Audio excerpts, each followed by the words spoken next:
पर बड़ी और सार्थक बहस के साथ हम लेकर हाजिर है 5 की पंचायत। मैं हूं आपके साथ रीमा पराशर। महाराष्ट्र झारखंड में चुनाव है और आज वोटिंग का दिन है जिसका सबको इंतजार था, लेकिन ऐसा लग रहा है कि पूरे देश में कहीं पर भी चुनाव हो तो फोकस जो है वो उत्तर प्रदेश पर आकर टिक जाता है, क्योंकि उत्तर प्रदेश में भी 9 सीटों पर उपचुनाव हो रहे हैं। सारी खबर, सारा फोकस जो है वो यूपी पर आकर टिक गया है। वैसे तो कहते हैं कि दिल्ली की सत्ता का रास्ता यूपी से होकर जाता है, लेकिन इस बार यूपी में सिर्फ 9 सीटों का उपचुनाव है, लेकिन नारे भी वहीं से आए, स्लोगन भी वहीं से आए और पूरी खबर जो है वो ऐसा लग रहा है कि यूपी के इर्द गिर्द ही घूम रही है। ऐसा क्यों है? इसकी 2 वजह है। योगी आदित्यनाथ उत्तर प्रदेश के मुख्यमंत्री, लोकसभा के चुनाव में उत्तर प्रदेश बहुत अच्छा बीजेपी को संदेश नहीं दे पाया। संकेत भी ये थे कि अब वक्त आ गया है कि अपने आप को बीजेपी संभाल ले यूपी को लेकर, और दांव पर किसी की साख अगर लगी तो वो योगी आदित्यनाथ की। तो इसलिए इस उपचुनाव को उन्होंने बिल्कुल अपनी प्रतिष्ठा का सवाल बना लिया, कोई चूक नहीं होने दी और पूरा फोकस यूपी पर लगा दिया।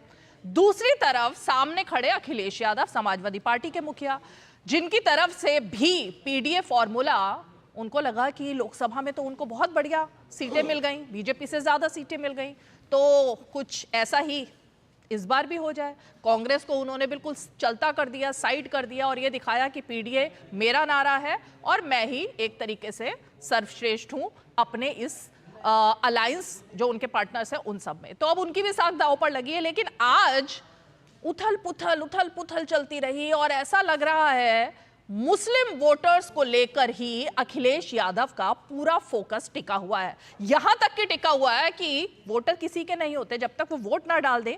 किसी को नहीं पता होता लोकतंत्र में कि आखिर उनका मत किस तरफ, किस पार्टी की तरफ पड़ा है, लेकिन अखिलेश यादव को सब पता है।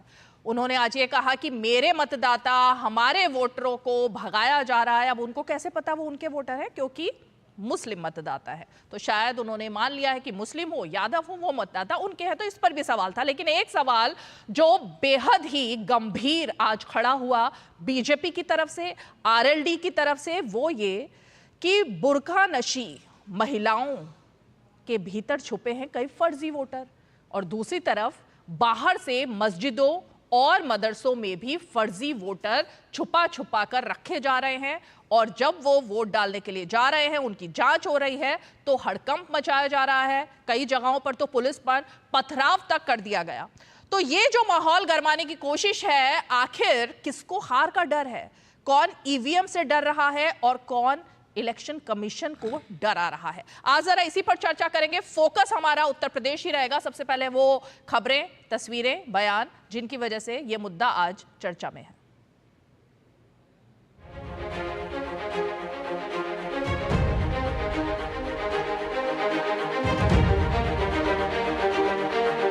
पोलिंग नहीं, पहले तो पोलिंग कर लो, वोट डलवा लो अपना। और आप भी अगर सच नहीं दिखाओगे तो एक दिन आपके भी कपड़े उतार के नंगा करके मारेंगे लोग। आप याद होगा जालौन में पत्रकार पिटे थे कपड़े उतार कर। किसी को भी बख्शा नहीं जाएगा। इस चुनाव का परिणाम तो हमारे पक्ष में ही आएगा। सबकी नौकरी, पीएफ, पेंशन भी जाएगी और उनके बच्चों, परिवार, रिश्तेदार, समाज में बनी बनाई इज्जत भी जाएगी। बेईमानी का ठप्पा लगवाकर वो हमेशा के लिए अपनी जिंदगी बर्बाद कर लेंगे। जनता ऐसे अधिकारियों को किस निगाह से देखेगी, कहने की जरूरत नहीं। भारतीय जनता पार्टी ये उपचुनाव वोट से नहीं, खोट से जीतना चाहती है। भाजपा हार के डर से प्रशासन पर बेईमानी करने का दबाव बना रही है। भारतीय जनता पार्टी हार के डर से पूरे प्रशासन पर दबाव बना रही है कि अधिकारी बेईमानी करें। समाजवादी पार्टी ने अपने गुंडे और जो माफिया प्रकोष्ठ है उनका, उसे आगे कर दिया।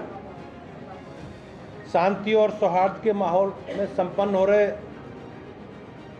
ये चुनाव समाजवादी पार्टी को कभी सुहाते नहीं।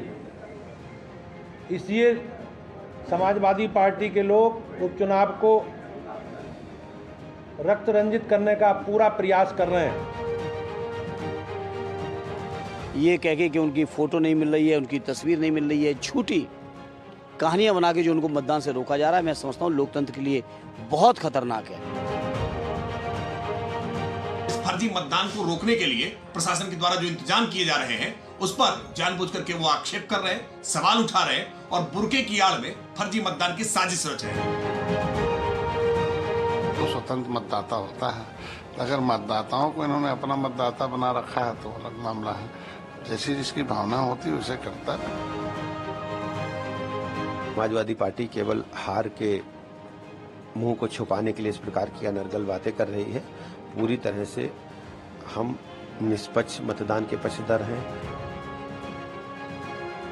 विपक्ष जो ड्रामा कर रहा है वो अपनी कमजोरी, हताशा और निराशा है, और विपक्ष भी जान रहा है कि हम लोगों को लोग वोट नहीं देंगे। ये बौखलाहट उनकी बता रही है।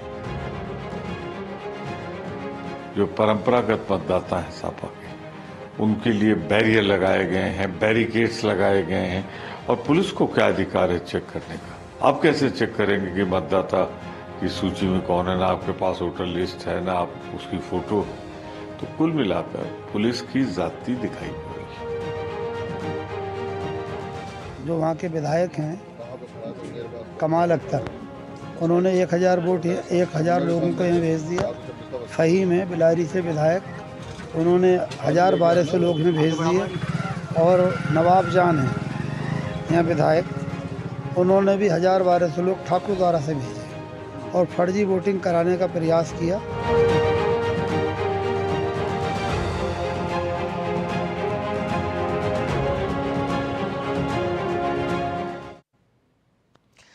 तो वही बात है, जिसका डर था वही हुआ। पहले से ही लग रहा था। मतलब आज तो चलिए अखिलेश यादव वीडियो दिखा रहे हैं, ये बता रहे हैं कि कैसे उनके मतदाताओं को, वोटर्स को आने नहीं दिया जा रहा, तमाम तरीके के आरोप लगा रहे हैं। लेकिन वोटिंग से पहले ही उन्होंने तो माहौल बना दिया था। पूरी तरह से आर पार की लड़ाई वो लड़ने के मूड में थे, चुनाव आयोग से भी। लेकिन हद तो तब हो गई है जब आज उन्होंने सबको तो धमकाया ही, पत्रकारों को एक बार फिर धमका दिया। चलिए जरा खास मेहमान जुड़ गए हैं, आज उन्हीं से जरा समझने की कोशिश करेंगे कि भाई बात बात पर ये धमकी भरी बातें और ये जो विचारधारा है ये किस तरफ इशारा कर रही है। आरपी सिंह जी, प्रवक्ता भारतीय जनता पार्टी, हमारे साथ मौजूद है। हमारे साथ अखिलेश कटियार जी हैं, प्रवक्ता समाजवादी पार्टी मौजूद हैं। अरविंद राजभर जी हमारे साथ महासचिव हैं। सुहेल देव भारतीय जनता पार्टी। हाजी मेहरुद्दीन रंगरेज जी हैं, AIMIM प्रवक्ता, हमारे साथ स्टूडियो में मौजूद हैं। लेकिन अखिलेश कटियार जी, ये खुद डर गए हैं अखिलेश जी या सबको डराने में लग गए हैं? क्यों डरा रहे हैं भाई सबको? अधिकारियों को डरा रहे हैं, पत्रकारों को डरा रहे हैं, चुनाव आयोग को डरा रहे हैं, एक एक कर सबको डरा दिया उन्होंने और धमका दिया। नहीं रीमा जी, आपने जो शुरुआत में दिखाया बीजेपी के प्रदेश अध्यक्ष का जो ओपनिंग स्टेटमेंट है, उन्होंने कहा कि सपा के गुंडे, ठीक है,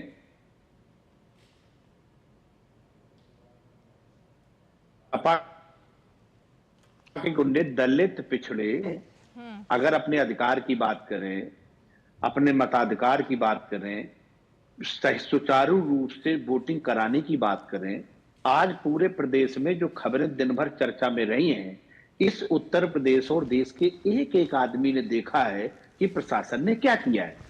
प्रशासन के पास कोई वोटर लिस्ट नहीं है, प्रशासन को कोई राइट नहीं है। 2 ही हैंडबुक मैनुअल इलेक्शन कमीशन ने जारी है कि कैंडिडेट का, एक रिटर्निंग ऑफिसर को। दोनों की गाइडलाइन है कि पुलिस प्रशासन कैसे काम करेगी, रिटर्निंग ऑफिसर कैसे काम करेंगे, पोलिंग एजेंट क्या करेंगे, उसकी एक व्यवस्था है जो इलेक्शन कमीशन ने रीमा जी दी हुई है। उसको आप अपने हाथ में ले लेंगे, बाहर डर का वातावरण बनाएंगे, और हमारे गुंडे हैं, पिछले दलित गुंडे हैं या भाजपा के दलाल हैं, ठेकेदार हैं, जो महाराष्ट्र में बीजेपी का महासचिव पैसे बांटते हुए पकड़ा गया, वहां के MLA ने FIR कराई, ये पूरा देश जान चुका है। अब देश को, प्रदेश को बताने की जरूरत नहीं है। दूसरी बात है, अगर बीजेपी परफॉर्मेंस रीमा जी नहीं कर पाती है तो उसके बारे में एक परसेप्शन बनाया कि सुधारने की कोशिश कर रहे हैं। और अगर समाजवादी पार्टी को प्रदेश की जनता जिम्मेदारी से खड़ा करती है तो उसका दूसरे तरीके से नैरेटिव हम बनाते हैं। इस चुनाव में भी बीजेपी ने वोटिंग आते आते वो बुरका करके हिंदू मुस्लिम करने की कोशिश की। बीजेपी ने थोड़ा क्या इस चुनाव में ये मुद्दे नहीं होने चाहिए? बुरके पर चिट्ठी आपने लिखी थी ना, बीजेपी ने कब बुरका किया? चिट्ठी तो आपने लिखी थी बुरके पर। नहीं रीमा जी, चिट्ठी आपके पास भी होगी, चिट्ठी मेरे पास भी है। गली शो बुरके किया इस का पर, जिक्र बुरके नहीं पर है चिट्ठी तो में। आपने लिखी, बीजेपी आपके ने पास कहा है तो बुरका बुरका किया। आप मुझे दिखा दें, मेरे पास भी चिट्ठी है, मैंने भी एक एक शब्द पढ़ा लिखा है उसका। हम तो सिर्फ ये कहना चाहते हैं रीमा जी, प्रदेश की जनता वोट कर रही है, प्रदेश में योगी जी ने क्या किया है। 24 में प्रदेश की जनता ने वोट किया है कि बीजेपी की असफलताओं पे, नकारेपन पे, जो पॉलिसी नहीं इंप्लीमेंट कर पाए, आज भी चुनाव आप बुर्का पे ही करना चाहते हैं, हिंदू मुसलमान पे ही करना चाहते हैं। तो ये बीजेपी के लिए सूट करता है, सपा को नहीं रीमा जी सूट करता है। अखिलेश सपा जी, तो आपके फैसलों पे, आरोप उपलब्धियों पे, सरकार आपके के काम आरोप पे, जनता के हितों पे एक काम। मिनट ना, आपके आरोप लेकिन बीजेपी के आरोपों में दम नहीं, ये कैसे हो सकता है? अगर आप आरोप लगा रहे हैं तो बीजेपी भी तो आरोप लगा रही है ना। बीजेपी ने भी तो आरोप लगाया कि मस्जिद और मदरसों के अंदर बाहर से लोग आए और वो फर्जी वोटर थे, उनकी भी जांच होनी चाहिए। अब बीजेपी ने भी आरोप लगाया है कि नकाब पहनकर, मतलब बुर्का पहनकर अगर महिलाएं फर्जी वोटिंग कर रही हैं तो उसकी जांच हो। अगर आपके आरोप है तो उनके भी तो आरोपों को सुनना पड़ेगा ना। रीमा जी, पोलिंग एजेंट जो होते हैं वो सभी पार्टी के होते हैं, जो लोग चुनाव लड़ते हैं वही जानते हैं। उनके पास पूरे बूथ पे कितने वोट हैं उसकी डिटेल होती है, रिटर्निंग ऑफिसर उस पर टिक करता है। एक भी फर्जी वोट नहीं पड़ सकता है, क्योंकि अंदर जाके आपको सब चेक कराना है। लेकिन क्योंकि इन्हें गुंडागर्दी करनी, 10 पुलिसकर्मी हुए, इलेक्शन कमीशन ने लिया है, क्योंकि गुंडागर्दी, बदमाशी जनता के साथ ना हो, इलेक्शन कमीशन को हम धन्यवाद गुंडागर्दी की देते हैं फुल कि फॉर्म उन्होंने मेरे ख्याल जिम्मेदारी से अपना जो काम। हमें जो पढ़ाया लिखाया गया है सभी को, गुंडागर्दी उसको कहते हैं जो पुलिस पर पथराव करे। गुंडागर्दी उसको कहते हैं जो पुलिस वालों को खदेड़ कर, पीट कर भगा दे। पुलिस वाले जो आपकी सुरक्षा में तैनात किए गए हैं, पुलिस वालों के साथ हाथापाई करे, पुलिस वालों को भगा दे। मुझे तो ये समझ नहीं आ रहा पुलिस वालों का फिर रोल है क्या? अगर पुलिस वालों को सुनना नहीं है, पुलिस वालों को मारना है, पुलिस वाले सुरक्षा देने के लिए खड़े हैं तो उन पर पत्थर बरसाने हैं, पुलिस को हटा दो फिर वहां से। वो वहां पे मूंगफली खाने के लिए तो खड़े नहीं है पुलिस वाले।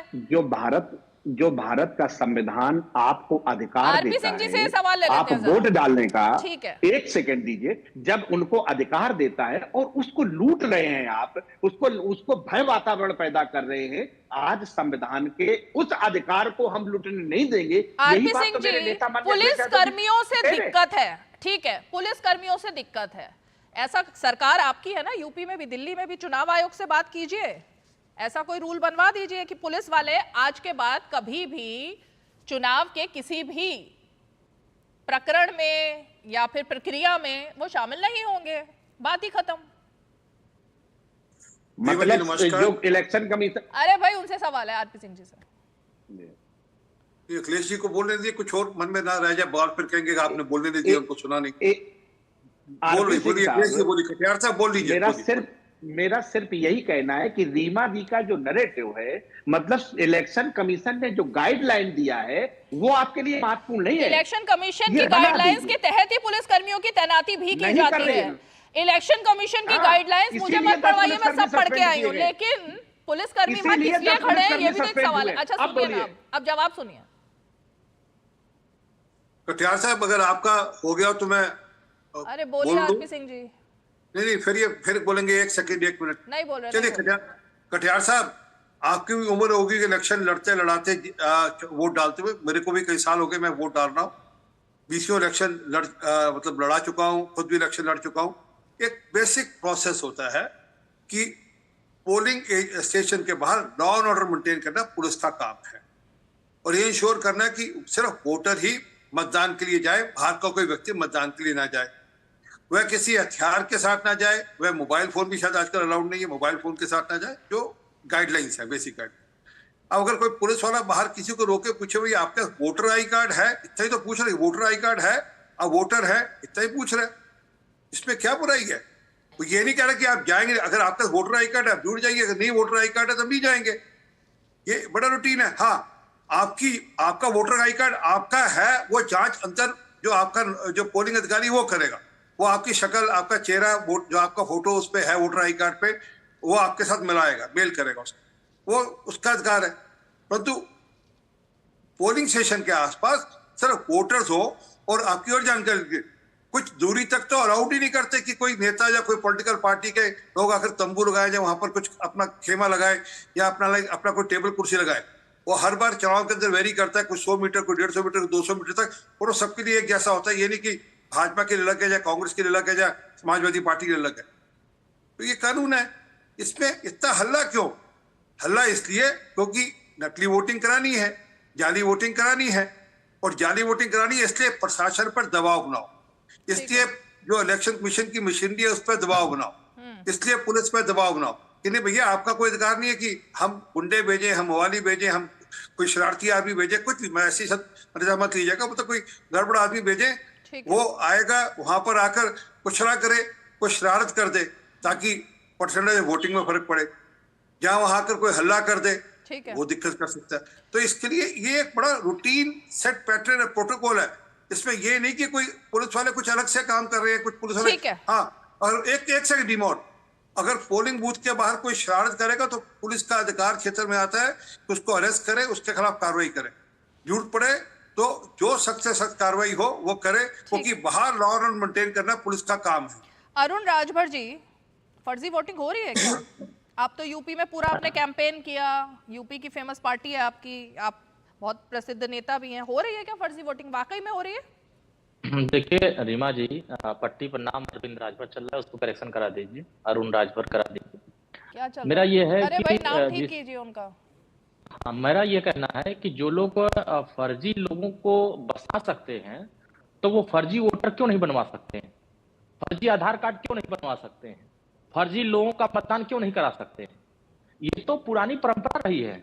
जो लोग अराजकता को पसंद करते हैं, जो लोग बूथ को कैप्चरिंग करने का प्रयत्न करते हैं, वो तो परंपरा आज भी ये लागू करना चाहते हैं, जो कि उत्तर प्रदेश की पुलिस या निर्वाचन आयोग उसको नहीं कराना चाहता।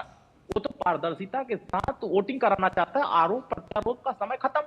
अब तो 6 बजने वाले हैं, 5 बज चुके हैं, अब 6 बजने वाले हैं, 6 बजने के बाद वोटिंग खत्म हो जाएगा। अभी तो असली खेल शुरू हुआ है आरोपों का, कैसी बात कर रहे हैं आप?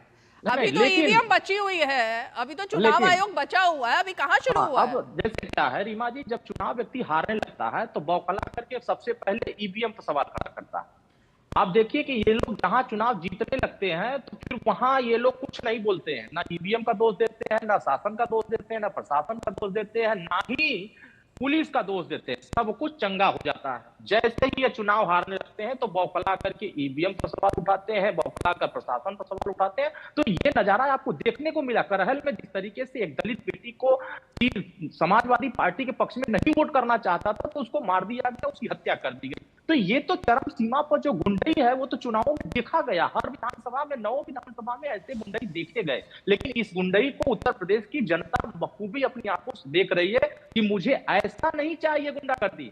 हमें उत्तर प्रदेश में सुशासन चाहिए। उत्तर प्रदेश के कानून व्यवस्था बेहतर करने के लिए पुलिस हमेशा प्रयास की, लेकिन पुलिस को ही धमकी देने लगे, पुलिस पर ही वार करने लगे, पत्थर फेंकने लगे। तो ये पत्थरबाज कौन है? ये तो वही लोग हैं जो समाजवादी पार्टी और कांग्रेस पार्टी से जो लोग जुड़े हुए लोग हैं, वही लोग। अपना बुर्खा क्यों नहीं?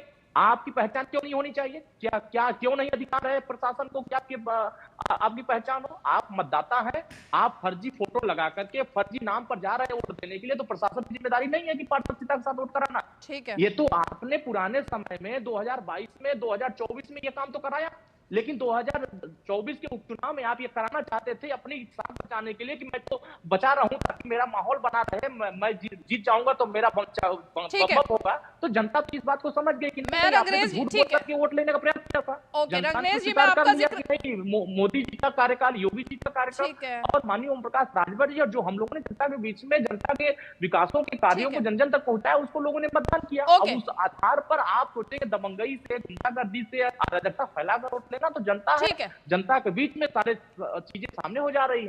ठीक है रंगरेज जी, मैं आपका रुख करूं, लेकिन अखिलेश जी, ये हिंदू मुस्लिम क्यों कर रहे हो आप इतना?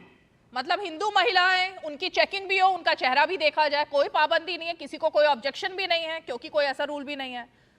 तो सारा का सारा जो एक दायरा जो है वो आपने मुस्लिम में बांट दिया और आपने तय भी कर लिया मुस्लिम आप ही के वोटर हैं। तो मतलब ये जो पार्टी AIMIM के प्रवक्ता यहाँ बैठे हैं, इनके पास एक भी वोट नहीं डालेगा क्या मुस्लिम का?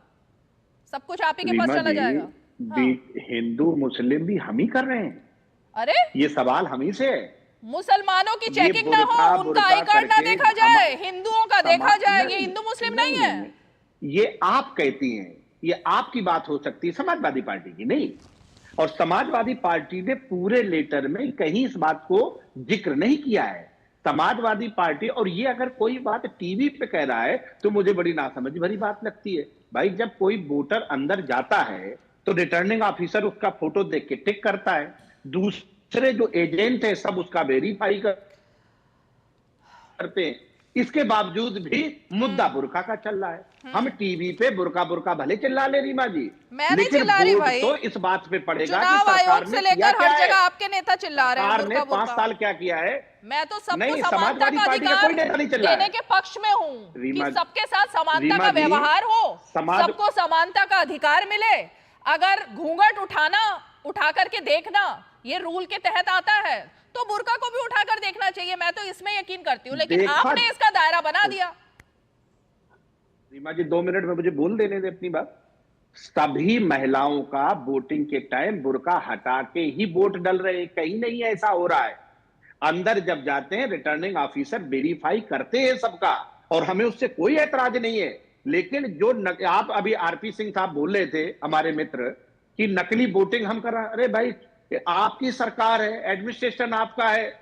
आप हम ही पे आरोप लगाएंगे कि फर्जी वोटिंग भी हम ही कराना चाहते हैं, ये तो बिल्कुल सरासर जुल्म है। दूसरी बात, उत्तर प्रदेश में हमारे जब अभी का जो डर का बात जिक्र किया, अभी चुनाव हुए कुछ दिन पहले, कौन हारा है, जनता ने किसे हराया है, किसको नकारा है, किसको स्वीकारा है, पूरा प्रदेश जानता है।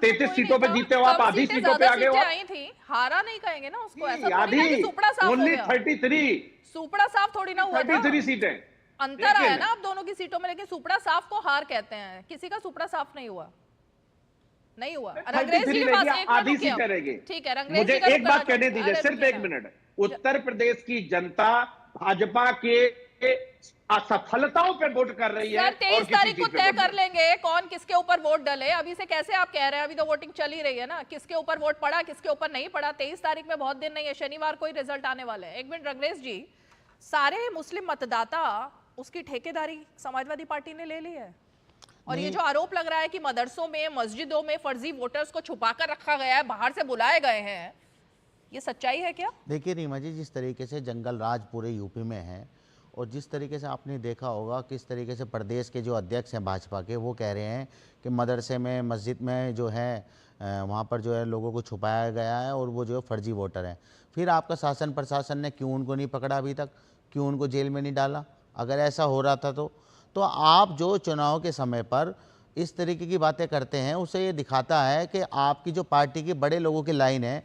जैसे मोदी जी ने कपड़ों से पहचानने की बात करी, और जी हमारे योगी जी 80-20 की बात करते हैं, शमशान कब्रिस्तान की बात करते हैं। तो ये इनका फैक नैरेटिव प्रोपेगेंडा है। आपने अपनी बात नहीं बताई, आप किसकी बात करते हैं? मैं मोदी इत्तेहाद और जिहाद की बात कौन करता है?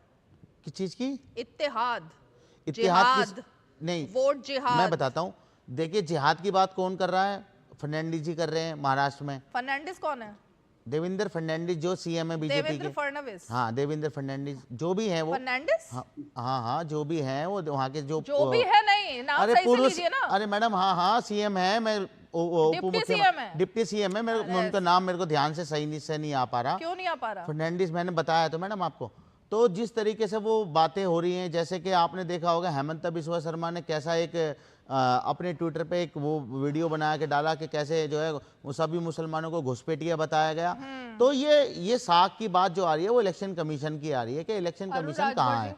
इलेक्शन कमीशन को पिछले में कम से कम 10 दिन से ऐसे दूरबीन से ढूंढ रहा हूँ रीमा जी, मेरे को कहीं नजर नहीं आ रहा, कहीं पर भी उनकी कोई एक्टिविटी नजर नहीं आ रही कि आपके शासन प्रशासन के अंतर्गत और आपकी जो है क्या हो रहा है। बैरिकेड लगा के लोगों को रोका जा रहा है वोट डालने से, हैं रास्ते बंद कर दिए जा रहे हैं, बैरिकेड लगा दिया जा रहा है। ये पुलिस का काम है? आप पुलिस काम करेगी आईडी चेक करने का, या चुनाव में जो इलेक्शन कमीशन में जो लोग होते हैं वो चेक करते हैं? पुलिस का काम मैं क्या, मैं उसके पे भी आता हूँ। पुलिस का काम क्या? पुलिस लोगों को मारकर, पुलिस मार के लोगों को जो वहाँ पर जहाँ पे वोट डलते हैं वहाँ से भूतों से भगाया जा रहा है लोगों को। अरे पुलिस अरे ये क्या हो रहा है भाई? ये तो आप चाहते हैं देश का जो लोकतंत्र है उसको खत्म कर दें, फिर आप मत कराइए चुनाव। जाती है ये तो बताइए। पुलिस का काम, मैडम पुलिस का काम है कि आप, उनका काम होता है कि शांतिपूर्वक तरीके से सारी चीजों को उनको अंडर में सब चीज रहे। शांतिपूर्वक माहौल कैसे बनेगा? आप बताइए वहां पर कौन सा पत्थर चल रहे हैं जी? पुलिस वाले वहां पर जो है एक महिला के ऊपर, मुस्लिम महिला के ऊपर रिवॉल्वर निकाल रहे हैं।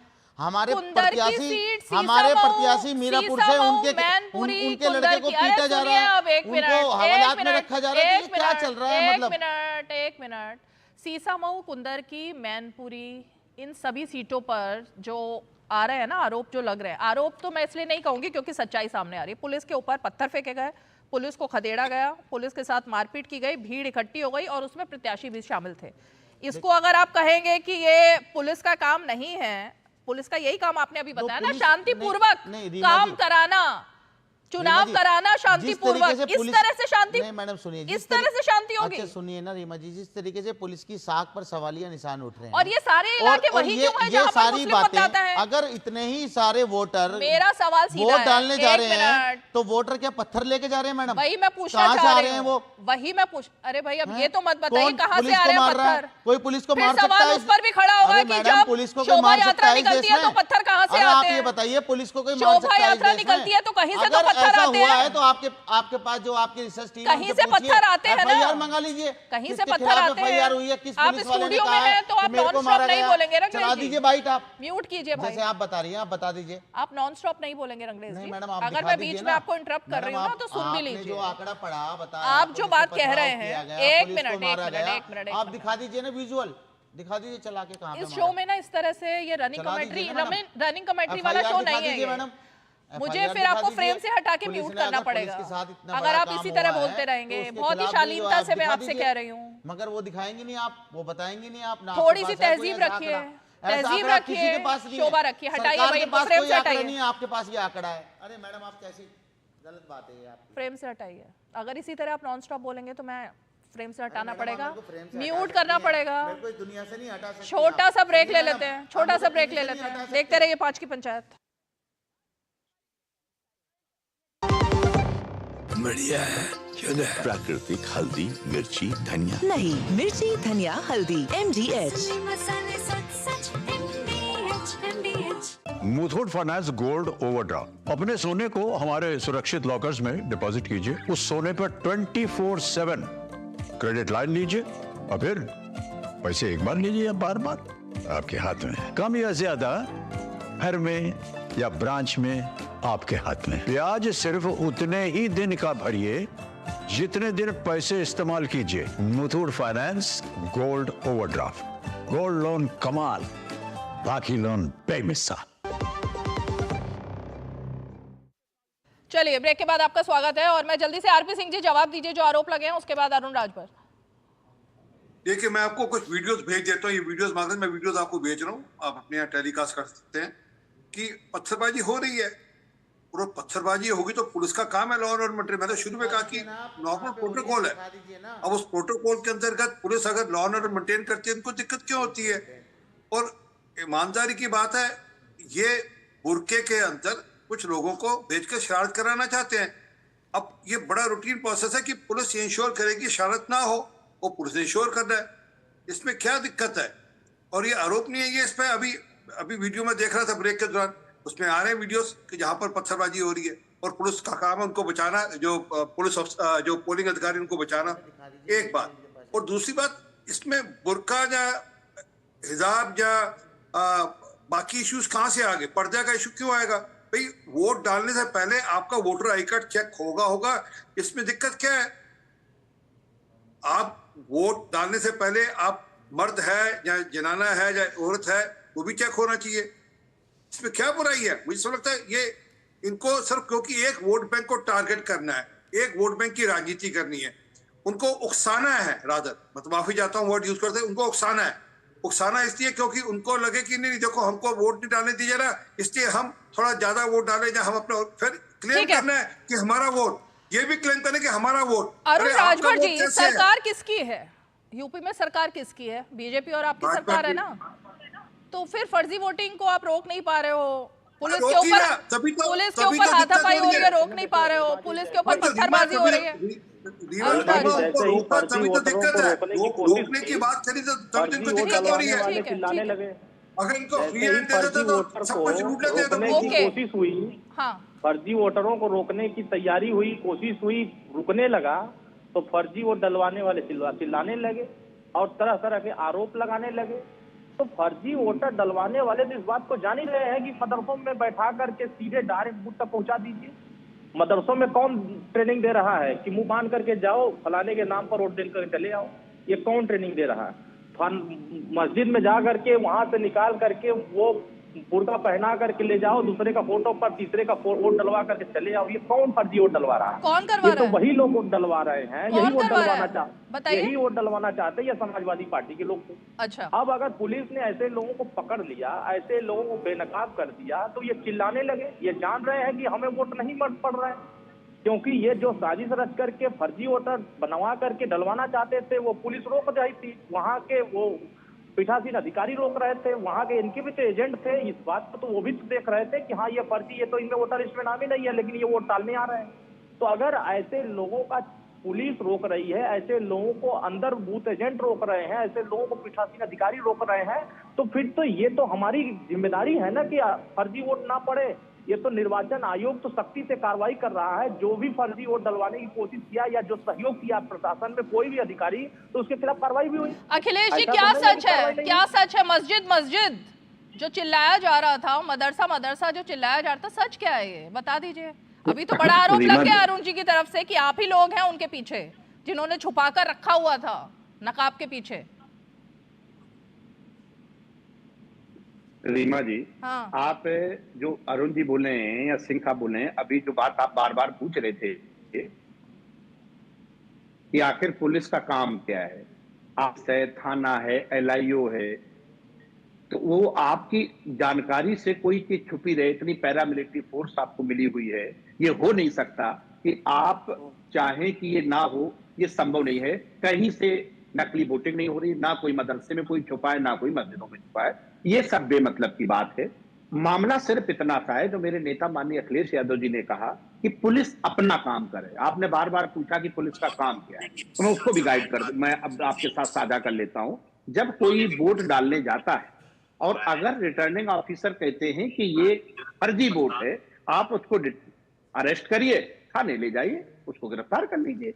पुलिस इस चीज के लिए है कि रिटर्निंग ऑफिसर और पोलिंग एजेंट अगर किसी को फर्जी बताते हैं, पुलिस पर पत्थर किसने बरसाया? अखिलेश जी, पुलिस पर पत्थर किसने बरसाया आज?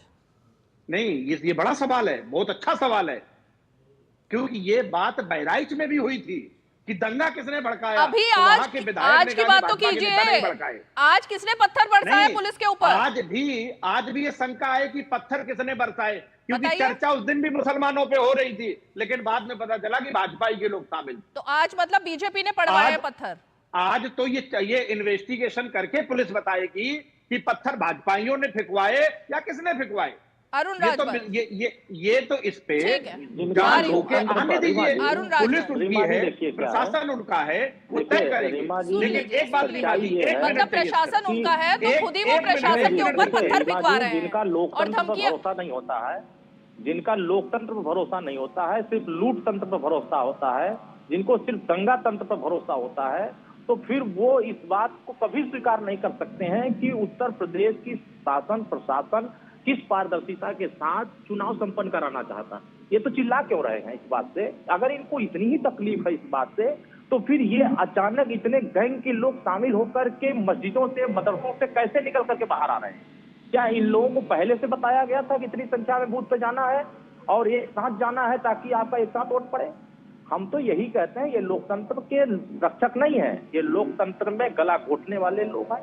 और इसीलिए हमारे प्रशासन और उत्तर प्रदेश की सरकार पूरी तरीके से ऐसे अरुण जी, लूटतंत्र करने वाले लोगों को एक मिनट सुनिए कर रही है। ये आरोप है आपके कि मदरसों और मस्जिदों से लोगों को निकलवाया करके फिर वोटिंग करवाई गई, या इसके कोई सबूत भी है? मतलब ये पुख्ता जानकारी है? बिल्कुल सबूत है, 100% सबूत है। ये प्रशासन के पास भी सबूत है, ये निर्वाचन आयोग के पास भी सबूत गया है, ये वहां के पीठासीन अधिकारी के पास भी सबूत है कि वोटर लिस्ट में ऐसे लोगों के नाम नहीं है, फिर भी वोट डालने आ गए। अगर ऐसे लोग पकड़ में आए हैं, पुलिस ऐसे लोगों पर कार्रवाई कर रही है, तो वो तो चिन्हित हो गए ना किस गैंग से लोग आए हैं, किस लूट तंत्र से लोग आए हैं। लोकतंत्र की सुरक्षा करने की बात करते हैं, लोकतंत्र को मजबूत करने की बात करते हैं, संविधान लेकर के हाथ में हिलाते हैं और फिर संविधान का ही गला घोटने लगते हैं। ठीक है, तो यही तो बात सत्यता है कि अगर उत्तर प्रदेश में ये चुनाव जिस तरीके से सिर्फ 9 विधानसभा चुनाव में ये गुंडागर्दी, ये लूट तंत्र दिखाई दिया है, तो ये उनकी बौखलाहट दिखाई दिया है, ये उनकी हताशा दिखाई दिया है कि हम चुनाव हार रहे हैं तो हम किसी की हत्या कर देंगे, किसी के पत्थर बरसा देंगे, किसी से गाली दिलवा देंगे, किसी भीड़ में हम उकसा देंगे। तो ये तो दिखा है अखिलेश जी, ये जो अखिलेश यादव ने, आप ही की नाम राशि के आपके नेता ने, अभी मैंने बाइट सुनाई, वो आपने सुन ली, अधिकारियों को धमका रहे थे कि आपकी पेंशन भी रुकवा देंगे, आपके तबादले करवा देंगे, तमाम चीजें उन्होंने बोली। लेकिन पत्रकारों को उन्होंने कहा आपके कपड़े उतरवा के हम पिटाई करवाएंगे।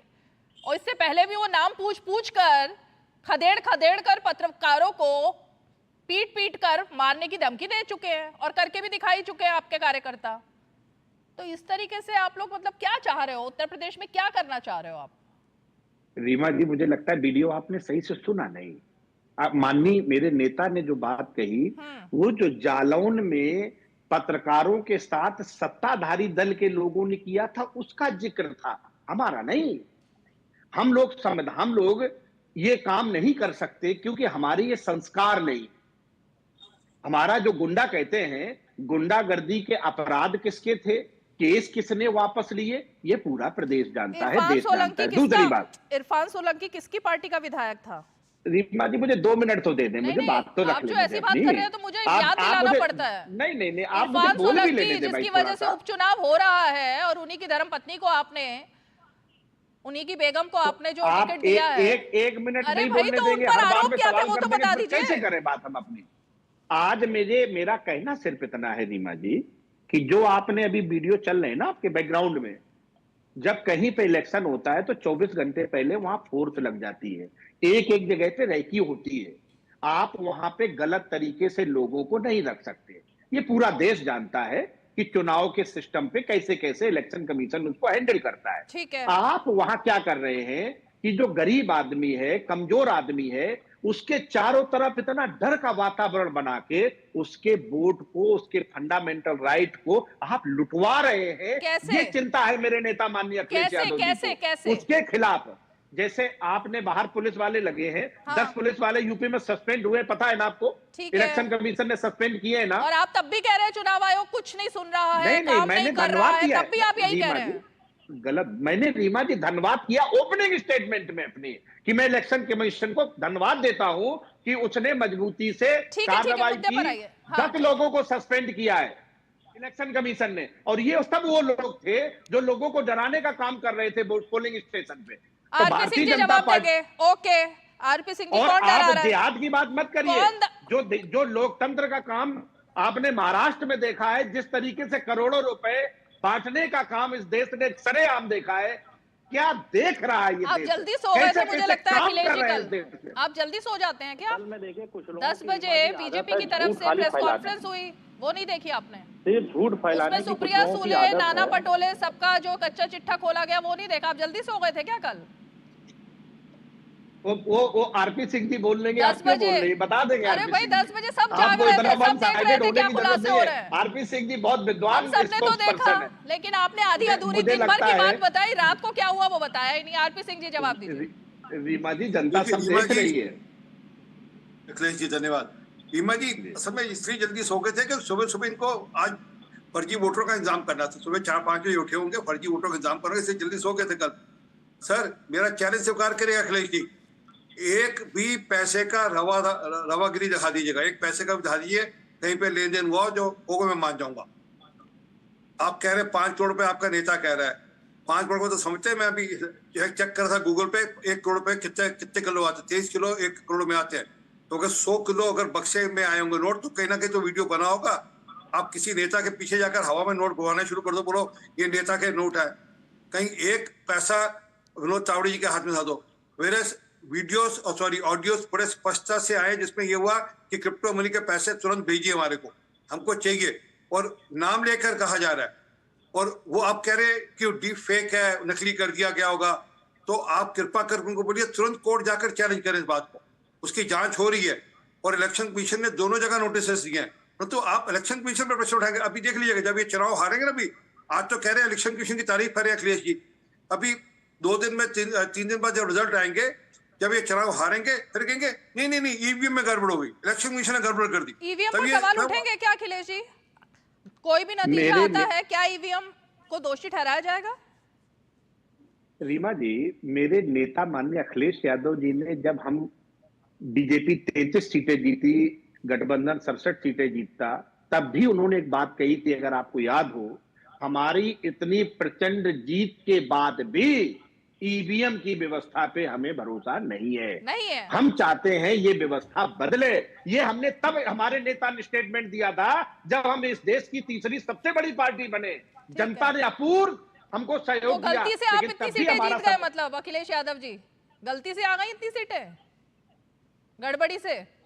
गलती नहीं, जनता ने हमें चुनाया है। गड़बड़ी से आई ना, जनता तो ईवीएम में वोट डालेगी और ईवीएम में गड़बड़ी है, तो गड़बड़ी से वोट क्या हुआ था? जी, जो दर्शक हैं वो मेरी बात समझ रहे हैं, नहीं समझ रहे, मैं नहीं समझ पा रही, लेकिन कोई नहीं समझ रहा। आप समझना चाहती नहीं, जो लोग समझना चाहते हो समझ रहे हैं। कौन सी गड़बड़ ये ईवीएम में कौन सी गड़बड़ी है जो कि अखिलेश यादव को जिता देती है और आप लोग कुछ कर नहीं पाते?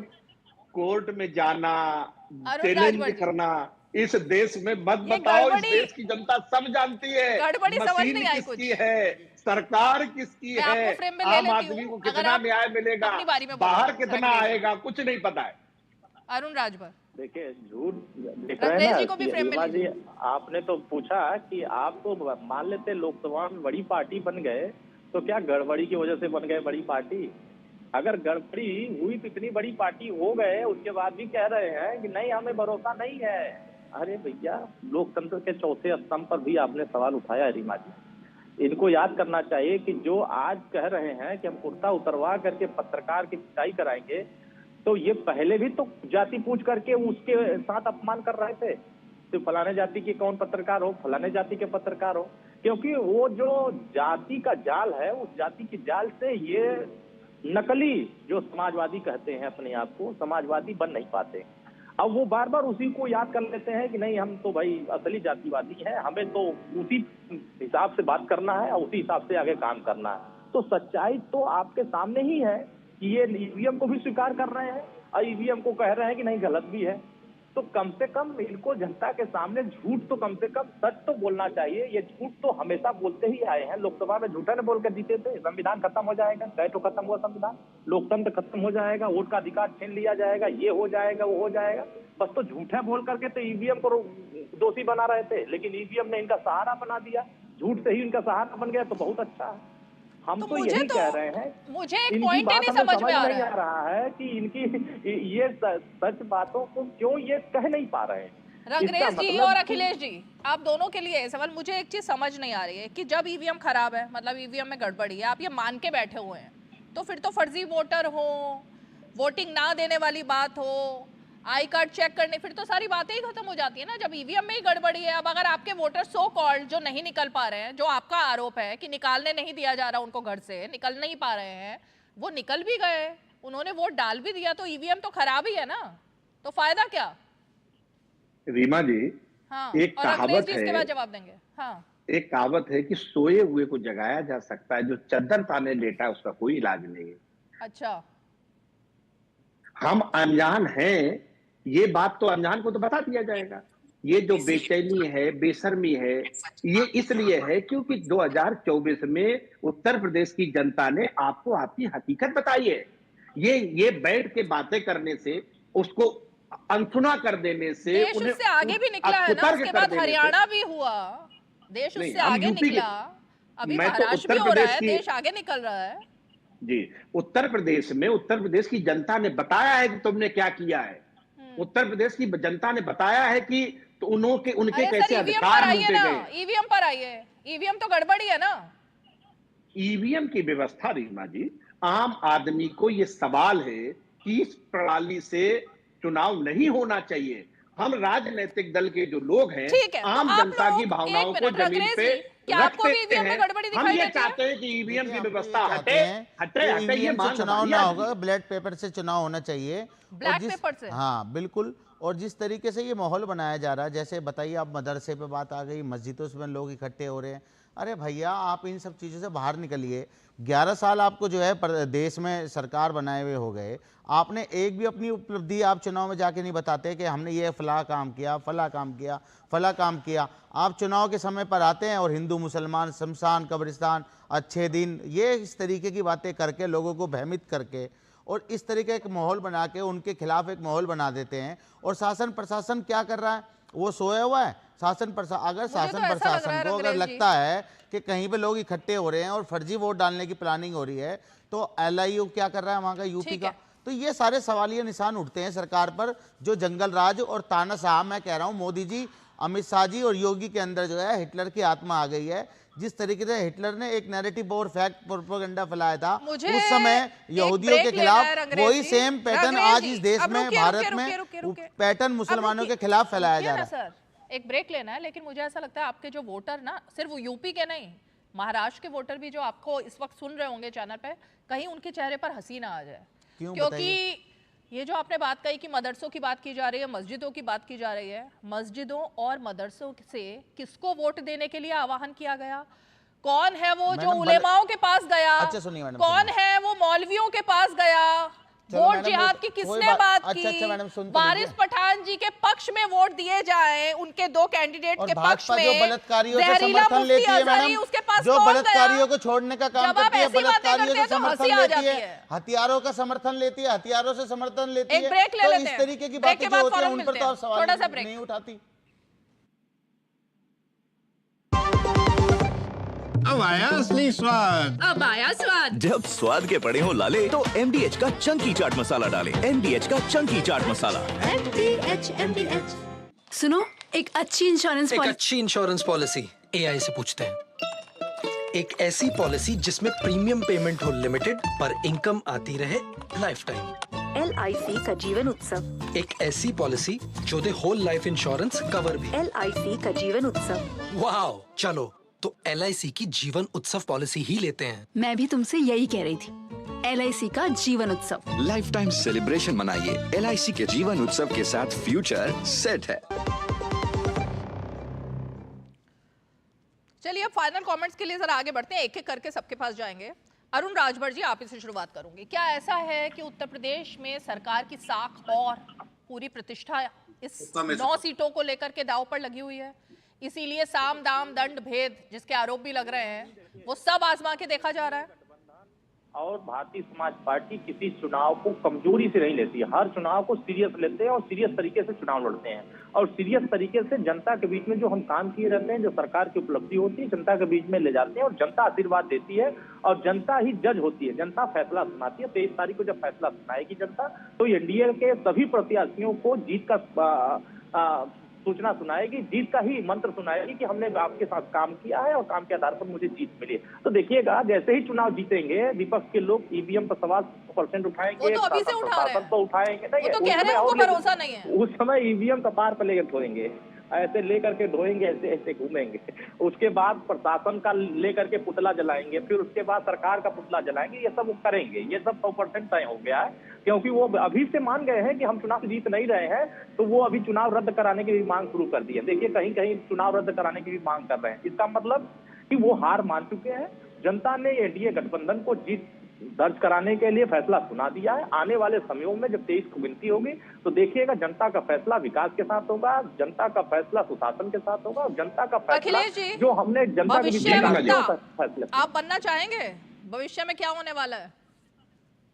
नहीं, ऐसा होने वाला है कि ईवीएम को सिर पर उठाकर प्रोटेस्ट किया जाएगा, धरना दिया जाएगा, फिर पत्रकार सवाल पूछेंगे तो उनको पीटने की धमकी भी दी जाएगी। ये तमाम चीजें होने वाली हैं क्या? नहीं रीमा जी, आप ये उत्तर प्रदेश नहीं पूरा देश जानता है कि साख किसकी दांव पे लगी है।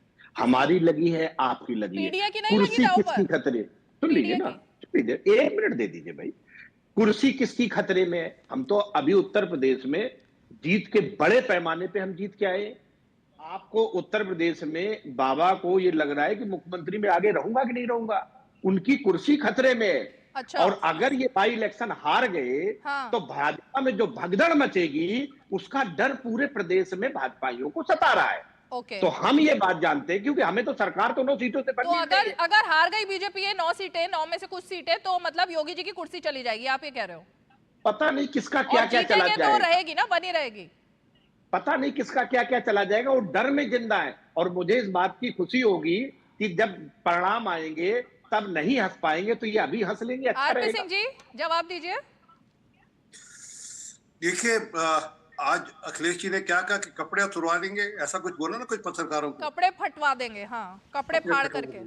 हाँ। अखिलेश जी ने, आरपी सिंह साहब ऐसा नहीं बोला है। उन्होंने एक उदाहरण दिया है कि जालौन में क्या हुआ था और भारतीय जनता पार्टी के नेताओं ने पत्रकारों के साथ क्या किया था, उसका उदाहरण दिया है। ये रीमा जी बोल रही है, अखिलेश जी ने नहीं बोला है। वीडियो दोबारा सुन लीजिए। रीमा जी तो अभी बोली ही नहीं है इस बारे में। रीमा जी तो ये बोलेंगी कि एक पत्रकार का नाम पूछा, उसने अपना नाम बताया, तो इन्होंने कहा अच्छा तभी तुमने इतने महंगे गॉगल्स लगाए हुए हैं, तभी इतनी महंगी शर्ट पहन रखी है, वरना तो तुम पहन ही नहीं पाते अगर तुम पिछड़ी जाति से होते। ये तो पत्रकार की हैसियत बना रखी है अखिलेश यादव ने। मैंने तो अभी बोला ही नहीं था, अब बोलूंगी मैं। उनका आरक्षण भाजपा ने लूट इसी तरह से पत्रकारों से नाम पूछ कर राहुल गांधी उनको पिटवा रहे थे यूपी में, और इसी तरह से पत्रकारों से नाम और जाति पूछ कर अखिलेश यादव पिटवा रहे थे। ये हाल है पत्रकारों का यूपी में। चलिए आरपी सिंह जी जवाब देंगे। उत्तर प्रदेश में जांच पूछ के लूटी जाती है। सुनिए ना, अरे सुनिए अखिलेश जी, सुनिए कटियार साहब, उनके नेता ने तो यह हद तक कबूल किया था कि मैंने एक पत्रकार को घर बुलाकर उसके ऊपर तलवार रख दी थी। ये ऑन रिकॉर्ड एक टीवी चैनल पे बोला उन्होंने, और कहा कि मैंने उनके लोगों को बुला लिया वहां पर। तो किसकी बात कर रहे हो? ये मैं नहीं कह रहा, वो तो मैं अभी वीडियो फिर भेज दूंगा इनका भी। और चैनल का नाम सुनना चाहते हो तो एनडीटीवी चैनल में बोला उन्होंने। अब वो चुप हो गए अखिलेश जी, अब उनको समझ आ गया कौन सी बात ऑन रिकॉर्ड है। और किसने बोला था, अगर वो बता दूंगा तो अभी तो मुझे भी भेज दीजिएगा। ये मेरे नॉलेज में नहीं है, पता नहीं आपने कहाँ सुना है और किसने बोला है, मेरे नॉलेज में नहीं है। और मेरे नॉलेज में नहीं है तो आप बोल रहे हैं तो यहाँ जरूरत होती है आपकी नॉलेज की कमी हो जाती है। सुनिए ना, जहाँ जरूरत होती है वहाँ नॉलेज की कमी हो जाती है। मैं एक बात जानता हूँ आरपी सिंह साहब, सुनिए कटियार साहब, सुनिए ना, अरे सुनिए कटियार साहब पे कोई आपराधिक मामला नहीं है। आपको अच्छा लखन बीपे टोक सकता था मैं आपको। सुनिए, तो ये इनका ट्रैक रिकॉर्ड है। अब उसमें कोई नई बात नहीं बता रही, कुछ होगा तो करा होगा, उन्होंने बड़ी बात किया। परंतु जो मूल बात है, इलेक्शन कमीशन की ड्यूटी है कि सिर्फ लोग वो वोट डालें जो मतदाता हैं, जिनके पहचान पत्र हैं, वो वोट डालेंगे। अगर बुरके की आड़ में या घूंघट की आड़ में कोई नकली वोटर वोट डालने आएगा, उसको रोकने का अधिकार इलेक्शन कमीशन का है। और पुलिस इलेक्शन कमीशन के अनुसार काम करते हुए, इलेक्शन कमीशन की मदद करते हुए ये इंश्योर करेगी कि लॉ एंड ऑर्डर बाहर मेंटेन रहे। अगर पत्थरबाजी होगी तो वहां पर उसकी चिंता करना इलेक्शन कमीशन का काम है। आज मीरापुर में पत्थरबाजी हुई है, मैं आपको वीडियो भेज चुका हूँ, वीडियो करके चेक करवा दीजिएगा इनको एक बार। ये तो इनका नंबर भेजिए, मैं दिखा दूंगा इनको भेज दूंगा वीडियो। और हाँ, नंबर जरूर भेजिएगा इनको, मैं वो वीडियो भी भेजूंगा जो इनके नेताजी ने कहा था कि मैंने तलवार रख दी थी एक पत्रकार के गले पर। अरे कुछ वीडियो तो उनके पास भी होंगे, सब आप ही भेजोगे उनको। रीमा जी, आरपी सिंह साहब, बुरके की आड़ में नहीं, हिंदू मुस्लिम की आड़ में मैंने घूंघट भी बोला, मैंने घूंघट भी बोला, मैंने बुरके की नहीं, मैंने घूंघट भी बोला, बुरका और घूंघट दोनों बोला मैंने। आपको सिर्फ बुरका समझ में आता है, आपको सिर्फ बुरका समझ में आता है। मैंने बुरका और घूंघट दोनों बोले। ठीक है, जंगल राज है सब कुछ, अब हिंदू मुस्लिम की आड़ में नहीं चलना। अखिलेश जी, यूपी में और पूरे देश में पीडीए, पिछड़े दलित अल्पसंख्यक, जो आपका पीडीए का फुल फॉर्म है, उसके अलावा और भी जातियां भी हैं और संप्रदाय भी हैं, उन सब के बारे में भी कभी बात कर लिया करो आप। या उनके वोट नहीं चाहिए आपको? और वोट नहीं चाहिए तो अगर सूबे का इनको सबसे बड़ा पिछड़ों से भी नेता कुछ होगा, वो लेना बात देना करेगा नहीं। या नहीं करेगा? अखिलेश जी, इनको पिछड़ों से भी कुछ इतना लेना देना ज्यादा नहीं, क्यों इनको बांट रहे दलितों हैं से आप? भी कुछ लेना देना नहीं। इतना क्यों रीमा बांट जी, रहे हैं? रीमा इनको जी, पिछड़ों और दलितों से कुछ हमारी लेना देना पार्टी नहीं, और संख्या को भी सिर्फ वोट बैंक की तरह इस्तेमाल करते हैं ये। चलिए मेरे पास 1 मिनट रीमा है, जल्दी जी, बोलिए। उत्तर प्रदेश में लीडर ऑफ अपोजिशन जो है माता प्रसाद पांडे हैं और ब्राह्मण समाज के हैं और तो सपा बात के तो नेता सिर्फ हैं। पीडीए की हो हम रही है किसी ना, नारा सिर्फ वही के दे रहे साथ हैं भी आप। चलिए भेदभाव बहुत नहीं बहुत करते। धन्यवाद, आप सभी खास मेहमान आज 5 की पंचायत में हमारे साथ जुड़े। और इसीलिए बात जब उत्तर प्रदेश की हो रही है तो बात जाहिर तौर पर उन सभी मुद्दों की भी हो रही है जो इस चुनाव में, उपचुनाव में सबसे ज्यादा दिखाई दी। और इसीलिए जो अभी निकलकर सामने आया ना, साख दाव पर लगी हुई है। अब वो साख अखिलेश यादव की दाव पर है, योगी आदित्यनाथ की दाव पर है, किसकी दाव पर है ये तो जनता को तय करना है और कुछ ही समय में तय हो भी जाएगा। 23 तारीख में बहुत दिन नहीं है, लेकिन कुल मिलाकर ये समझ आ गया है कि उत्तर प्रदेश का जो चुनाव 2027 में होने वाला है उसकी तैयारी शायद अभी से शुरू हो गई है। 5 की पंचायत में आज इतना ही, कल फिर होगी मुलाकात, तब तक के लिए हमें दीजिए इजाजत, नमस्कार।